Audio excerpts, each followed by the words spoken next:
우리 함께 볼 말씀은 히브리서 10장 1절에서 5절 말씀입니다.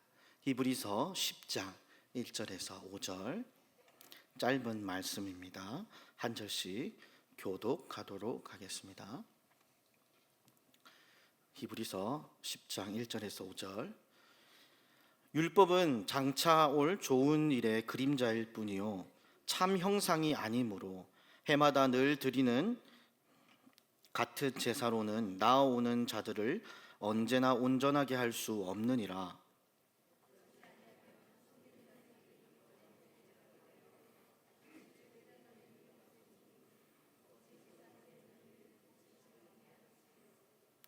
그러나 이 제사들에는 해마다 죄를 기억하게 하는 것이 있나니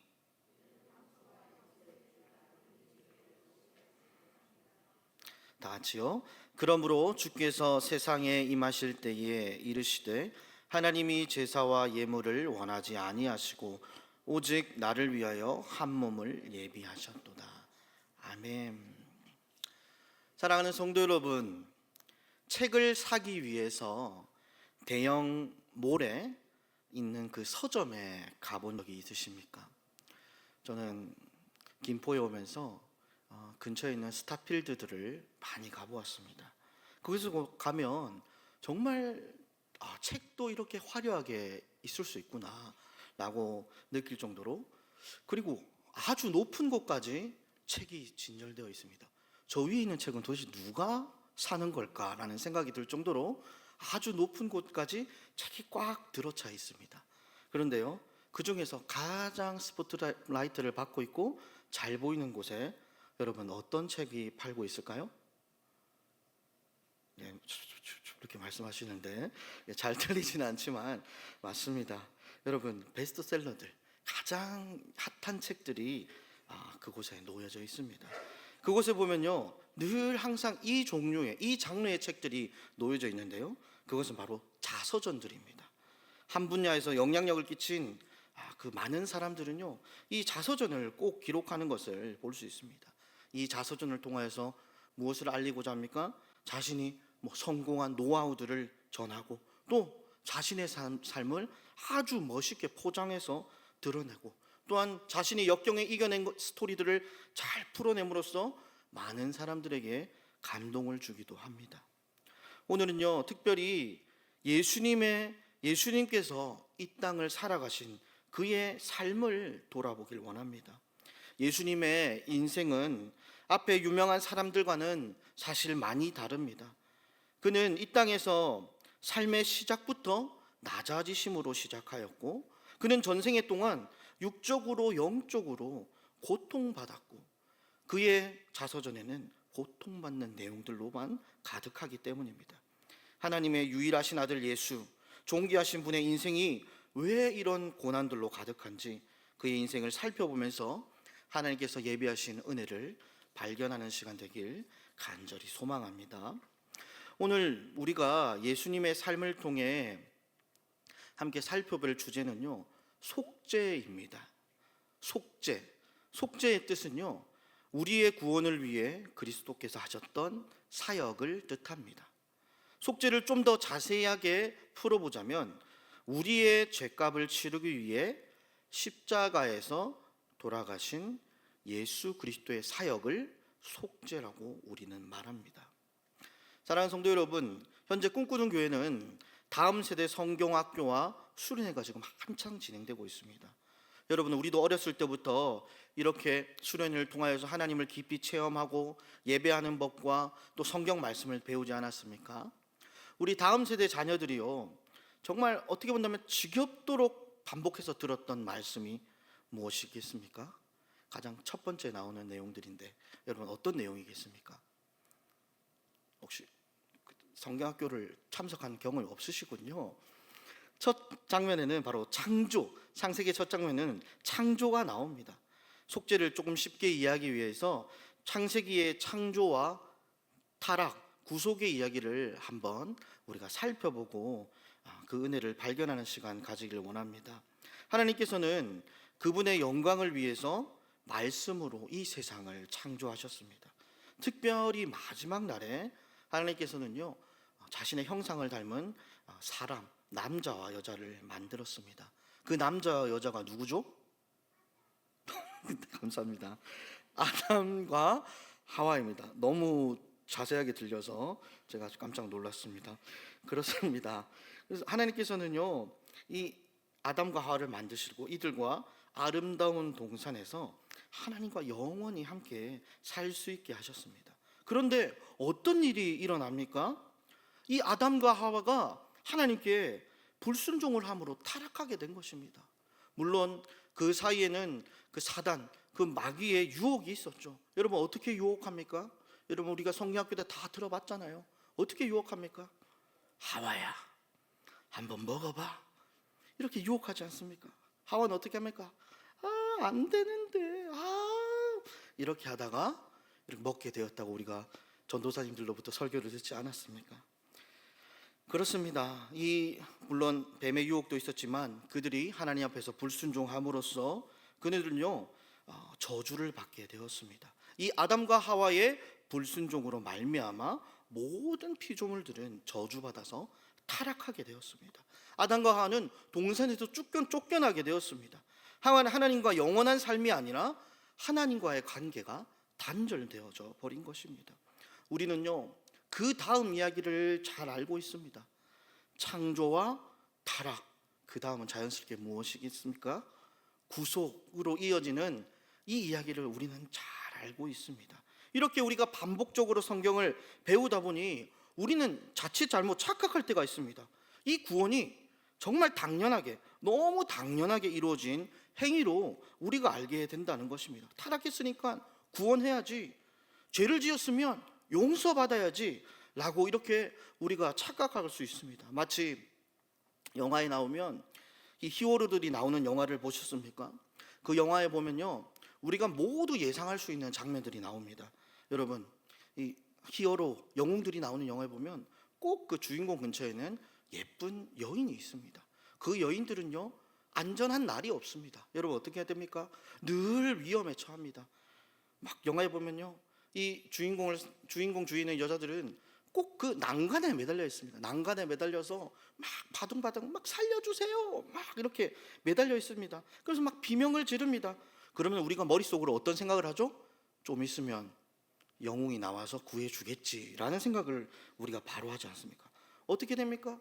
꼭 이 여인은요, 잘 잡고 있다가 이 손을 어떻게 합니까? 놓치게 되고, 이 여인이 떨어질 때 어떻게 됩니까? 떨어져서 죽습니까? 그런 일이 일어나지 않죠. 어떻게 되죠? 그 히어로가 나와서 그 여인을 낚아채고 그 여인을 구하고, 그리고 그 다음 내용이 뭡니까? 그 여인과 사랑에 빠지는 게 우리가 당연하게 생각하는 이 히어로들이 나오는 영화의 내용이죠. 여러분, 우리가 이렇게 구원을 당연하게 생각할 수 있는데요, 우리가 성경의 이 부분을 한번 읽어봤으면 좋겠는데요, 베드로후서 2장 4절 말씀입니다. 우리 다 같이 하나된 목소리로 읽어보겠습니다. 시작.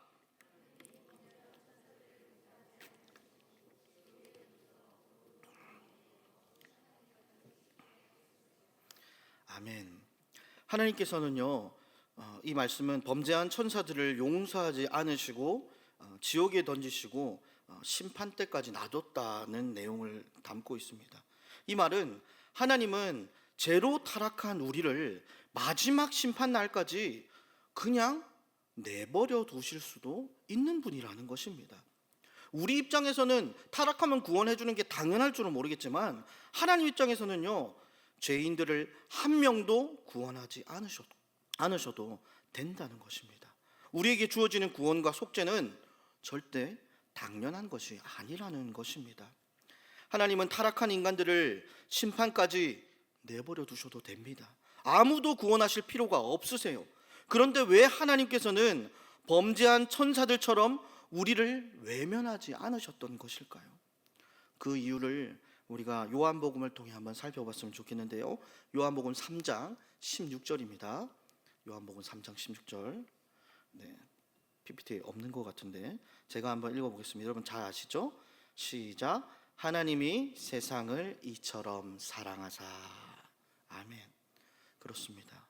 여러분, 하나님께서 그 범죄한 천사들처럼 우리를 외면하지 않으신 것은요, 하나님께서 이 세상을 우리를 너무 사랑하셨기 때문에 그 사랑으로 우리 중에 일부를 구원하시기로 작정하신 것입니다. 그 사랑 때문에 사람들의 죄악을 깨끗이 하는 속죄의 사역을 행하신 것입니다. 먼저는 하나님께서 한 가지 방법을 제시하는데 그것은 희생제사였습니다. 하나님은 사랑이시지만 동시에 공의의 하나님이십니다. 죄를 아주 경멸하시고 죄에 대해서 진노하시는 분이시기 때문에 이 죄악을 가진 이 타락한 인간들은 절대 하나님을 가까이 할 수 없습니다. 그러니 이 희생 제사를 통해서 인간의 더럽고 추악한 죄를 전가시키는 것입니다. 소나 염소나 양과 같은 짐승들의 머리에 손을 얹고 안수함으로써 나의 더러운 죄를 그 짐승들에게 뒤집어 씌우는 것입니다. 죄의 형벌을 내가 받는 것이 아니라 짐승들이 나를 대신해서 지고 죽는 것입니다. 또한 이 짐승들의 피를 뿌림으로써 제물을 바치는 사람들을 정결하게 만들어 주었습니다. 짐승을 잡는 희생 제사를 통해 사람들은 죄의 결과가 얼마나 끔찍한지를 깨달았습니다. 생명이 피를 흘리며 죽어가는 모습과 그 소리들을 통하여서 죄의 참혹함을 마주하였고 다시는 이 추악한 죄를 저지르지 않기 위해 결단하였습니다. 그러나 성경을 보면 이 짐승의 피로 드리는 희생 제사는 완벽하지 않다고 말하고 있습니다. 이 짐승의 피는 지속적인 효력이 없습니다. 죄를 지을 때마다 계속해서 반복해서 짐승을 죽이는 제사를 드려야 했습니다. 또한 가장 근본적인 이 죄를 해결할 수 없었습니다. 그래서 히브리서 기자는 이렇게 말하고 있습니다. 이는 황소와 염소의 피가 능히 죄를 없이 하지 못함이라. 그렇습니다. 이 짐승의 피는 우리의 죄를 능히 해결할 수 없기 때문에 결국은 이 짐승 제사, 희생 제사보다 더 나은 제사가 필요한 것입니다. 그 제사가 무엇입니까? 바로 그리스도께서, 예수님께서 우리를 대신해서 희생 제물이 되신 것입니다. 하나님께서는 우리를 너무 사랑하셔서 자신의 백성들을 죄에서 구원하시기 위해서 그의 유일하신 아들 예수님을 이 땅에 보내셔서 죄의 형벌을 다 지게 만드셨습니다. 신실한 대제사장이 되어서 백성들의 죄를 속량하는 사역을 시작하셨습니다. 죄를 속죄하는 다른 방법은 어디에도 없습니다. 오직 그리스도의 피만이 영원한 속죄를 이룰 수 있습니다. 예수님이 우리를 대신해 죽는 방법에는 우리를 죄에서 구원할 다른 방법이 없습니다. 하나님께서는 우리의 죄를 속죄하기 위해서 그의 유일하신 아들 예수 그리스도를 결국 이 땅에 보내십니다. 예수님의 인생을 기록한 사복음서, 이 복음서를 보면 예수님의 인생은 서론에서 이야기했던 그런 유명인들의 자서전과 같이 멋지고 화려하지 않습니다. 그의 인생은요, 정말 말할 수 없는 탄식과 고통으로 가득 차 있습니다. 자기 백성을 살리기 위해서 자기가 죽어가는 모습을, 정말 참담한 모습을 기록하고 있다는 것입니다. 예수님께서 우리를 속죄하기 위해서 이 땅에서 무엇을 하셨을까요? 우리가 있어야 할 자리에서 예수님께서는 고통당하셨고 끔찍한 죄의 형벌을 감당하셨습니다. 이사야 선지자는 그의 삶을 이렇게 요약하고 있습니다. 그는 사람들에게 멸시받고 버림을 받고 고통을 많이 겪었다. 그는 언제나 병을 앓고 있었다. 사람들이 그에게서 얼굴을 돌렸고 그가 멸시를 받으니 우리도 동달아 그를 귀하게 여기지 않았다 라고 기록하고 있습니다. 예수님께서는 이 땅에서 머무는 내내 사람들에게 멸시받고 조롱당하고 천대를 받으셨습니다. 그의 생애는 고난으로 가득 차 있었습니다. 이 땅에서 태어나심부터가 고통이셨고 공생의 사역의 시작부터 사단에게 시험을 당하면서 극심한 배고픔과 고난을 감내해야 했습니다. 예수님의 사역은 늘 반대에 부딪혔습니다.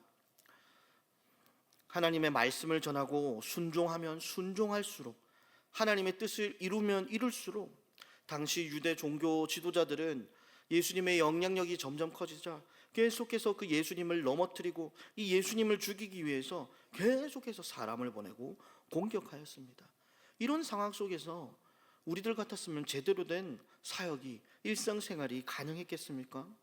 예수님의 삶은 슬픔과 배신과 버림으로 가득했습니다.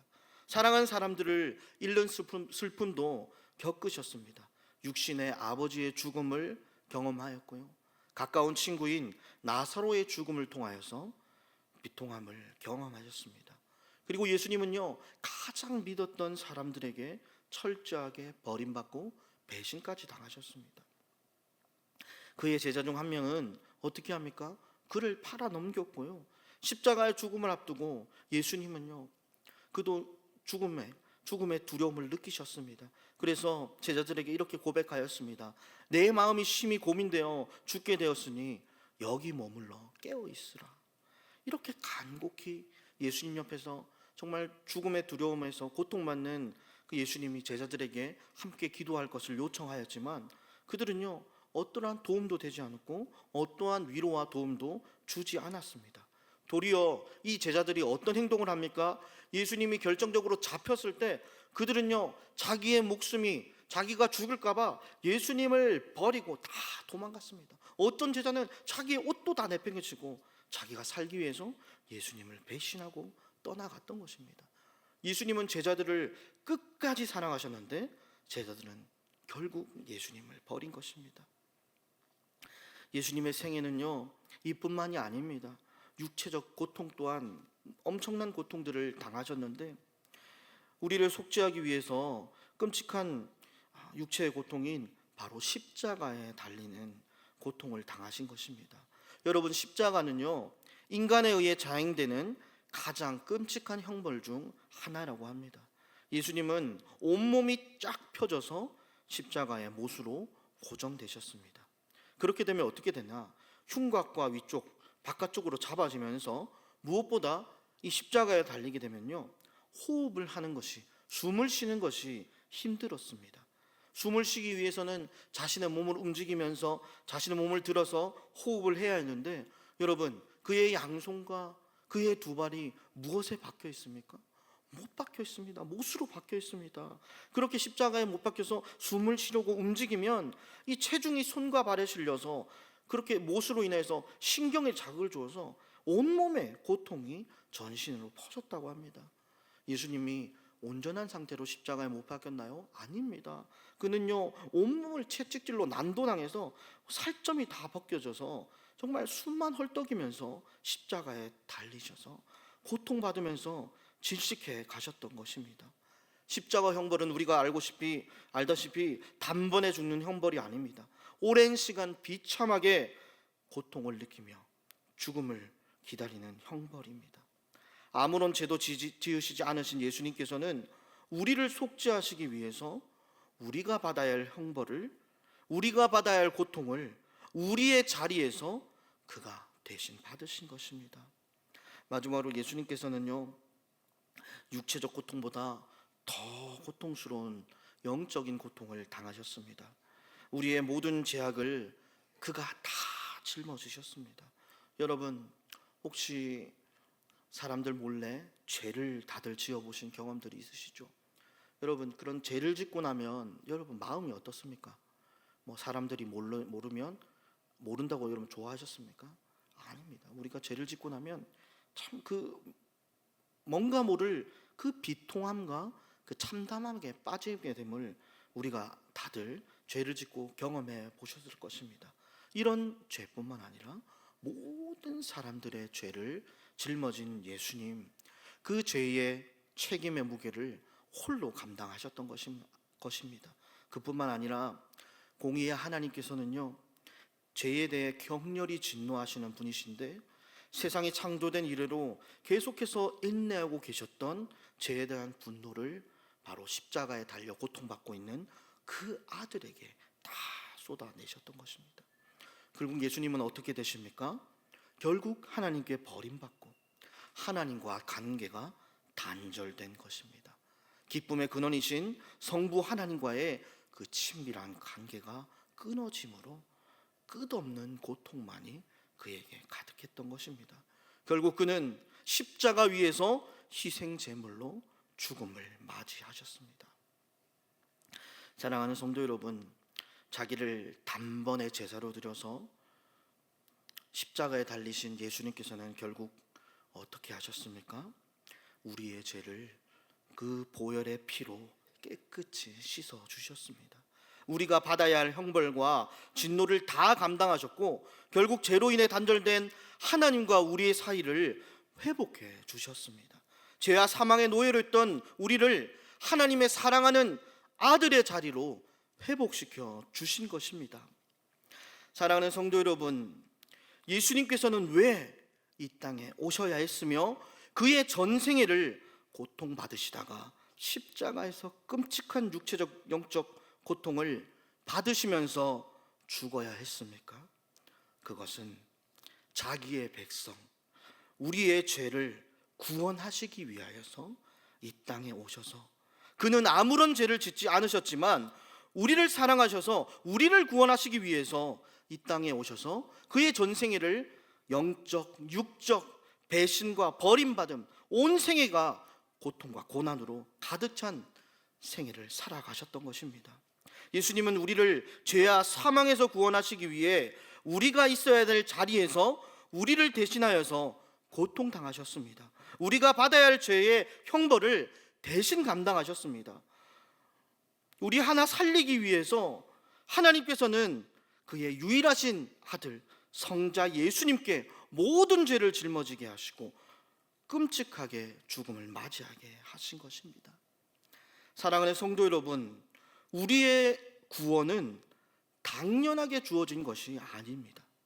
예수 그리스도가 십자가에서 고통받으시고 피 흘리심으로 그리스도의 엄청난 희생으로 주어진 것이 바로 구원입니다. 세상 어떤 것보다 귀한 은혜가 바로 우리에게 주어진 속죄요, 바로 구원이라는 것입니다. 사랑하는 성도 여러분, 매일매일을 우리의 죄를 속죄하신 십자가의 은혜로 살아가길 소망합니다. 오늘 말씀을 기억하고 이제는 우리가 우리의 인생을 위해 아둥바둥 살아가지 맙시다. 우리의 인생을 위해 나를 위한 삶을 살아가는 것이 아니라 나를 위한 삶을 버리고 내가 주인 되고자 하는 모든 욕심들을 내려놓으시기를 바랍니다. 그리하여서 나의 죄를 깨끗이 하시고 나에게 영원한 생명을 주신 바로 그 예수 그리스도를 위하여서 살아가는 모든 성도님들이 되시길 간절히 소망합니다.